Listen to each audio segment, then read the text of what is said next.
हे राम जी, प्रारब्धवश प्राप्त कर्मों से जिस पुरुष की चेष्टा कठपुतली की तरह इच्छा शून्य और व्याकुलता रहित होती है, वह शांत मन वाला पुरुष जीवन मुक्त मुनि है। ऐसे जीवन मुक्त ज्ञानी को इस जगत का जीवन बांस की तरह बाहर भीतर से शून्य, रसहीन और वासना रहित लगता है। इस दृश्य प्रपंच में जिसे रुचि नहीं, हृदय में जिसे चिन्मात्र अदृश्य ब्रह्म ही अच्छा लगता है, ऐसे पुरुष ने भीतर तथा बाहर शांति प्राप्त कर ली है और इस भव सागर से पार हो गया है। हे रघुनंदन, शास्त्र वेत्ता कहते हैं कि मन का इच्छा रहित होना यही समाधि है। मन का इच्छा रहित होना ही समाधि है। इच्छाओं की लंबी कतार लगा दी। उन इच्छा के पूरी होते होते होते होते मिल क्या जाता है?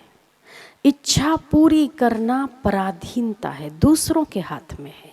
आपको काम का उपभोग करना है तो सामने वाले की मर्जी चाहिए। कुछ पदार्थों की इच्छा है, वस्तु की इच्छा है, तो उस वस्तु का होना आपके लिए अनिवार्य है। पैसे होना आपके लिए अनिवार्य है, पर इच्छा की निवृत्ति करना सहज है। प्रयत्न नहीं करना पड़ता, प्रयास नहीं करना पड़ता, सहज। इच्छा पूरी करना दूसरों पर निर्भर करता है और इच्छा की निवृत्ति स्वयं पर निर्भर करती है। तो जो इच्छाओं का दास नहीं है वही परम समाधिस्थ है। उसे अन्य किसी पर वस्तु, व्यक्ति, परिस्थिति की अपेक्षा और पराधीनता को स्वीकार नहीं करना पड़ता। तो इच्छा की निवृत्ति स्वाधीनता है और इच्छा की पूर्ति पराधीनता है। तो जिसकी इच्छा की निवृत्ति हो गई उसकी समाधि सहज। इच्छाओं का त्याग करने से मन को जैसी शांति मिलती है, ऐसी रामतीर्थ के पास एक आदमी गया, महाराज मेरे पे दया करिए, मैं यहाँ का राजा बनना चाहता हूँ, मंत्री बनना चाहता हूँ। बोले क्या करोगे? क्या करोगे बन के? बोले मुझे अच्छा लगेगा। चलो बन गए। फिर अगर बन जाओगे तो फिर उसको टिकाए रखने के लिए मेहनत करोगे, फिर मेरे पास आओगे कि अब दया करो कि मेरा ये पद टिका रहे। फिर क्या? बोले फिर मेरा ये और प्रमोशन होगा, ये मेरी इच्छा रहेगी। रामतीर्थ ने बोला चलो हो गया। फिर क्या? तुम वहां भी पहुंच गए जहां तुमने चाहा, फिर क्या? बोले फिर मुझे मजा आएगा, अच्छा लगेगा, मेरी इच्छा पूरी होगी। बोले अब मैं ये कहता हूं कि तुम्हें मंत्री नहीं बनना, कैंसल। समझो अब तुम मंत्री नहीं हो, अब क्या चाहिए? बोले अब तो कुछ नहीं चाहिए। बोले कुछ नहीं चाहिए, कुछ लेके उसके बाद सुखी होगे तो वो सुखी नहीं होगे, उसको संभालने के पीछे और श्रम करोगे, उसको बढ़ाने के लिए और श्रम करोगे। पर अगर आज आपको मैं कहूं कि समझो इच्छा पूरी हो गई, तो वो इच्छा पूर्ति का आनंद नहीं मिलेगा, इच्छा निवृत्ति का आनंद मिलेगा। कि इच्छा पूरी हो गई, आपको लगा मेरी इच्छा पूरी हुई, पर वो इच्छा हट गई, इसीलिए आपको आनंद है। तो आप आज ही सोचो कि मुझे कुछ नहीं चाहिए। बोले हाँ फिर तो मैं सुखी हूं। तो मूर्ख, इतना तू बनेगा, इतना तू पाएगा, इतनी मेहनत करेगा, इतना श्रम करेगा, उसके बाद सुखी होगा। अगर वो इच्छा निवृत्ति का आज ही तू आनंद ले सकता है तो तू श्रम करके आनंद क्यों पाता है? अभी सुखी है, अभी स्वस्थ है, अभी प्रसन्न है। चरियो थो मगई हेडो जफा कशी करे, इतना लंबा चौड़ा श्रम करे। चांदनी चौक में एक सरदार मटके बेचता था। मटकों की लंबी चौड़ी लाइन, भिन्न भिन्न प्रकार के मटके, छोटे छोटे कुल्हड़, बहुत सुंदर सुंदर मटकियां, ठंडा पानी, ठंडा पानी, एक बार ले जाओ बार बार आओ, एक बार ले जाओ बार बार आओ। वही सॼो ॾींहुं मट मां थधा पाणी पीअंदा रहो। पानी खां सवा ॿियो कुछ पियो ही न। एक बार आओ, बार बार आओ, एक बार ले जाओ। बोलते बोलते थका तो लेट गया और लेटते से ही ठंडी ठंडी हवा आ रही थी। थका, बोलते बोलते थका। आखिर व्यवहार में श्रम ही तो है ना। जितना जितना व्यवहार अधिक, उतना उतना श्रम अधिक। जितनी जितनी अंतर्मुखता अधिक, उतनी उतनी शक्ति का संचय। थकान मिटती है अंतर्मुख होने से। बोलते बोलते थक गया, थका तो लेटा और जैसे ही अपने हाथों का सिरहाना बनाया, झोंका आया।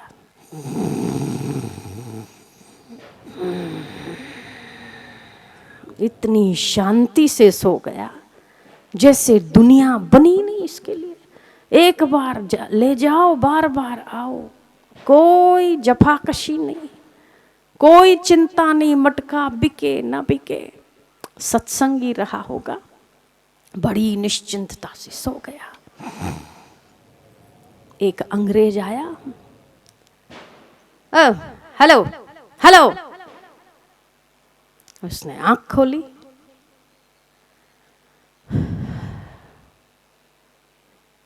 बोले तू सो रहा है, नींद करता है, इतना मटका लेके नींद करता है। बोले नहीं तो क्या करूं। बोल बोल के थक गया, कोई आया नहीं तो सो गया। बोले तुम्हारा मटका खूब अच्छा, सुंदर। बोले हाँ धन्यवाद धन्यवाद। बोले तुम्हारा मटका एकदम ठंडा, एक बार ले गया बार बार आया, एकदम ठंडा मटका। अच्छा धन्यवाद, थैंक यू थैंक यू। बोले तुम्हारा मटका अगर फॉरेन भेजेगा खूब बिकेगा। अच्छा फॉरेन भेजो मटका, मटका वहां पर पीते पानी लोग। अरे खूब चलता मटका, आजकल तो इंडियन कल्चर आता वहां पर भी लोग चाहता कि मटका का पानी पीता। मटका पीती, सारी वहां की पब्लिक मटका पीती। अंग्रेज लोग भाई को माई बना देते, माई को भाई बनाते।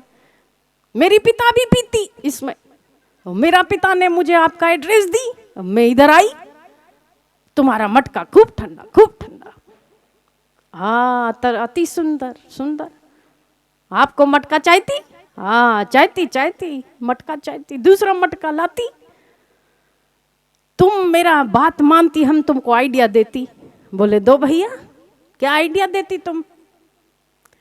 बोले तुम मटका इधर बेचती, तुम यहां से एक्सपोर्ट करती मटका, खूब पैसा कमाती। यहां पर 5 रुपए का मटका वहां पर $10 में बेचती, पैसे वाला होती, पैसे वाला। अरे हाँ तेरी बात तो सही है, मेरा एक मटका $10 में बिकेगा। कितना रुपया हुआ? 500 रुपए का एक मटका बेचती। वाह रे वाह रे वाह। फिर क्या होती? फिर तुम स्विट्जरलैंड में मकान खरीदती। अरे स्विट्जरलैंड में मकान खरीदूं, मटका बेच के खरीद सकती मैं? हाँ क्यों नहीं खरीद सकती। मेरी पिता भी पहले कुम्हारी का काम करती थी। बोले फिर तुम ये मटका बेचो, मटका बेच के क्या होगा? तो बोले फिर आपकी डिमांड बढ़ेगी। फिर क्या होगा? बोले डिमांड बढ़ेगी तो फिर आपका खूब मटका बिकेगा, कुल्हड़ बिकेगा, और फिर ज़्यादा से ज़्यादा बिकेगा तो ज़्यादा से ज़्यादा डॉलर में कमाई होगी। फिर क्या होगा? संत सेवी रहा होगा, सत्संगी रहा होगा, सरदार। फिर क्या होगा? बोले फिर बहुत कमाई होगी। फिर बोले फिर खूब पैसा आएगा। फिर बोले फिर स्विट्जरलैंड में एकदम आइस, स्विट्जरलैंड पूरा बर्फ, ठंडा ठंडा ठंडा। फिर फिर बर्फ की पहाड़ी के बीच एक छोटा सा मकान बनाओ। बोले ठीक। फिर मकान भी बन गया मेरे को ठंडक आ रही। बहुत अच्छा, मेरा मकान भी बन गया। फिर बोले मकान बना, उसकी 3री मंजिल पे बैठना। अच्छा 3री मंजिल पे बैठ के क्या होगा? बोले वहां पे ठंडी ठंडी हवा आएगी, बर्फीली हवा आएगी। फिर क्या होगा? बोले वहां पर ठंडी ठंडी हवा में तू सो जाना। तुझे ऐसा सुख दुनिया में कहीं नहीं मिलेगा जो स्विट्जरलैंड के तीसरी मंजिल पे मिलेगा। वो सरदार सुन सुन के थका, उठा और बाएं चढ़ाई, सीधा धाड़ खींच के चांटा मारा। बोले मूर्ख, जो हवा मुझे इतनी मेहनत करने के बाद तीसरी मंजिल पे स्विट्जरलैंड के बंगले में आने वाली, मैं आज हवा खा रहा हूं तो तुझे जेलसी होती? मूर्ख कहीं का, चांदनी चौक में बिना मेहनत किए मैं जो सो रहा हूं, खर्राटे ले रहा हूं, आराम की नींद कर रहा हूं, तो तेरे को पेट में दर्द हो रहा है। मेरे से इतनी जफाकशी कराएगा, मटके बिकवाएगा, किस जन्म में जाके मैं बुढ़ापे में पैसे वाला बनूंगा और बुढ़ापे में घुटने में दर्द होगा और बर्फ में जाके रहूंगा, कौन सी नींद आएगी मुझे? आज मैं जो चांदनी चौक में मैं खर्राटे ले रहा हूं, बेवकूफ कहीं का, उल्लू कहीं का, खींच के चांटा मारा। बिल्कुल ठीक कहा उसने। इच्छाओं को बढ़ाने के बाद सोचो आखिर क्या क्या चाहिए आपको? सुख चाहिए ना, शांति चाहिए, तो इच्छा की निवृत्ति करने में अगर आज शांति है तो इच्छा की पूर्ति करते करते करते करते जिस अवस्था, शरीर की जो अवस्था को आप प्राप्त होंगे, तब आप नहीं जानते कि आप स्वस्थ होंगे या बीमार, आप होंगे भी या नहीं। पर इच्छा की निवृत्ति करके आप अभी स्वस्थ हो सकते हैं, आप अभी उन्नत हो सकते हैं, आप अभी परम सुखी हो सकते हैं। तो फिर इतनी जफाकशी किस काम की? ठंडी ठंडी हवा तो अभी भी खा रहे हैं आप। इच्छाएं जितनी बढ़ाओगे उतनी बढ़ेगी, जितनी कम करो कम होगी। इच्छाएं बेअंत है। भोगा न भुक्ता वयमेव भुक्ता, स्तपो न तप्ता वयमेव तप्ता, कालो न याति वयमेव याता।